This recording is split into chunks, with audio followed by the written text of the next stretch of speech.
یہ خندق کا پہاڑ ہے جسے جبل صلاح بھی کہتے ہیں، اور یہیں پہ صحابہ کرام نے غزوہ خندق کے لیے اپنے مورچے قائم کیے تھے، اور یہیں پہ صحابہ کرام کے جو مورچے ہیں آج بھی موجود ہیں۔ بسم اللہ الرحمن الرحیم۔ السلام علیکم۔ آج میں جبل صلاح پہ آیا ہوں، اور ہم آج مسجد صباح کی زیارت بھی کریں گے، اور غزوہ خندق کا وہ مقام بھی دیکھیں گے کہ جہاں پہ خندق کھودی گئی، اور اس پہاڑ کے اوپر بھی جائیں گے کہ جہاں پہ صحابہ کرام نے اوپر مورچے بنائے تھے جنگ کے لیے، اور اوپر سے مدینہ منورہ کی جو ڈیفنس پوزیشن ہے وہ انہوں نے لی۔ یہ جو مارکہ ہے یہ سن 5 ہجری میں وقوع پذیر ہوا۔ اس جنگ میں کفار مکہ کے علاوہ عرب کے تمام قبائل مسلمانوں سے لڑنے کے لیے آئے کہ مسلمانوں اور دین اسلام کو ہمیشہ کے لیے ختم کر دیا جائے۔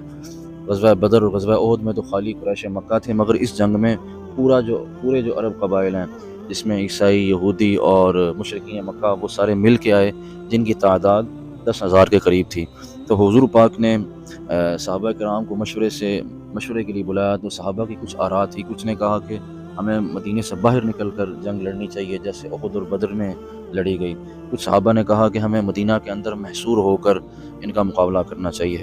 تو حضرت سلمان فارسی نے رائے یہ دی تھی کہ اللہ کے نبی، جب میں فارس میں تھا، جب ہمارے شہروں پہ وہاں پہ دشمن حملہ کرتا تو ہم اس وقت شہر کے ارد گرد خندق کھود لیتے تھے، جس سے یہ ہوتا تھا کہ شہر والے بھی محفوظ رہتے تھے، ان کا مال و اسباب بھی محفوظ رہتا اور سپلائی لائن بھی محفوظ رہتی۔ تو پھر آپ نے اس مشورے کو پسند فرمایا، اور پھر جبل صلاح یعنی اس کے مشرق اور مغرب میں خندق کھودی گئی۔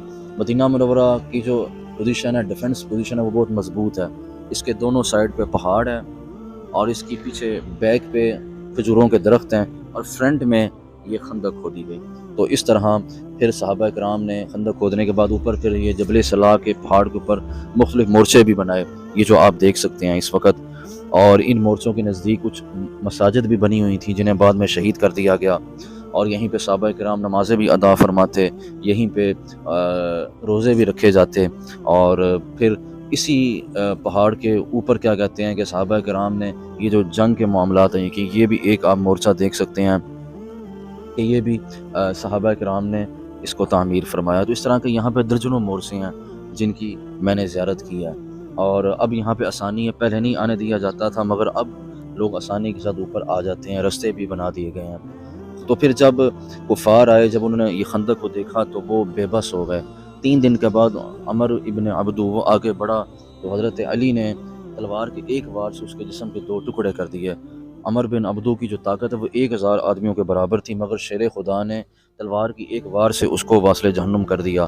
اور پھر ایک رات اللہ کے نبی کے پاس صحابہ آئے اور دعا کے لیے فرمایا کہ اے اللہ کے نبی، اب خورد و نوش کا سامان بھی ختم ہو چکا ہے، تو ہمیں دعا فرمائیں کہ اللہ اب کامیابی عطا فرما دے۔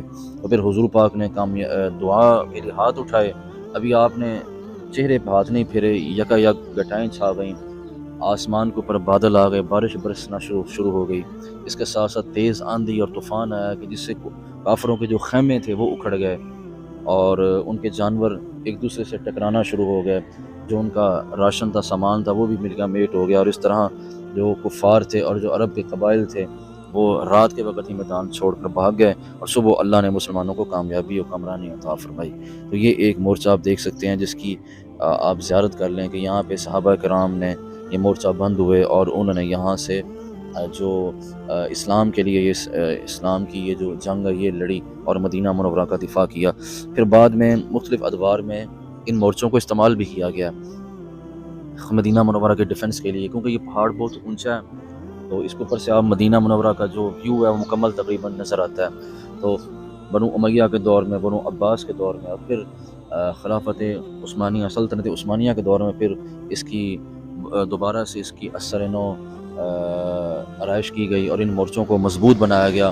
اور جو اوٹومن امپائر ہے، سلطنت عثمانیہ ہے، انہوں نے بھی پھر انہی مورچوں کو استعمال کیا جنگ کے لیے، کیونکہ تب مدینہ کا جو حدود دربہ ہے وہ بہت کم تھا اور آبادی بھی کم تھی، تو یہاں سے وہ مدینہ منورہ کو مکمل طور پر دیکھ سکتے تھے۔ اور یہاں پہ فصیل بھی تھی، جو قلعہ تھا اس کے ارد گرد جہاں پہ فوجیں متعین رہتی تھیں، اب وہ قلعہ تو گرا دیا گیا، مگر یہ جو مورچے ہیں جو صحابہ کرام کے، اس کے بعد ترکوں کی جو یادگاریں ہیں، وہ اب بھی یہاں پہ محفوظ ہیں۔ یعنی یہاں سے آپ یہ دیکھ لیں کہ آپ کو نیچے پورا مدینہ منورہ جو ہے وہ نظر آتا ہے، اور مدینہ کی جتنی وادیاں ہیں، مدینہ کی جتنی مساجد ہیں اور جتنے یہاں کے متبرک مقامات ہیں، مسجد نبوی شریف وہ مکمل یہاں سے نظر آتی ہے۔ تو اگر آپ مدینہ شریف آئیں، اگر اللہ نے آپ کو ہمت اور توفیق دی ہے تو آپ اس کو پہاڑ کے اوپر چڑھیں۔ اس کی زیادہ اونچائی نہیں ہے، ایک کلومیٹر صرف یہ زمین سے آپ کو اوپر جانا پڑے گا، یعنی غار ہرا غار ثور تو 3 4 کلومیٹر ہے، لیکن اس کی جو اونچائی ہے وہ بہت کم ہے، اور اب اس کے اوپر رستے بھی بنا دیے گئے ہیں، تو جو حضور کے عاشق ہیں وہ یہاں پہ آتے ہیں تو یہ آپ زیارت کر سکتے ہیں۔ یہ بھی ایک مورچہ ہے جس کو زمین کے اندر زمین دوز نالیوں میں بھی یہ بنایا گیا تھا۔ تو آپ یہ دیکھیں، اگر آپ کو میری یہ ویڈیو پسند آئی ہو اس کو لائک کریں، کومنٹ میں اپنی رائے کا اظہار ضرور کریں، اور بیل آئیکن کا بٹن لازمی دبائیں تاکہ میری نئی سے نئی ویڈیو آپ کو ملتی رہے۔ السلام علیکم ورحمۃ اللہ وبرکاتہ۔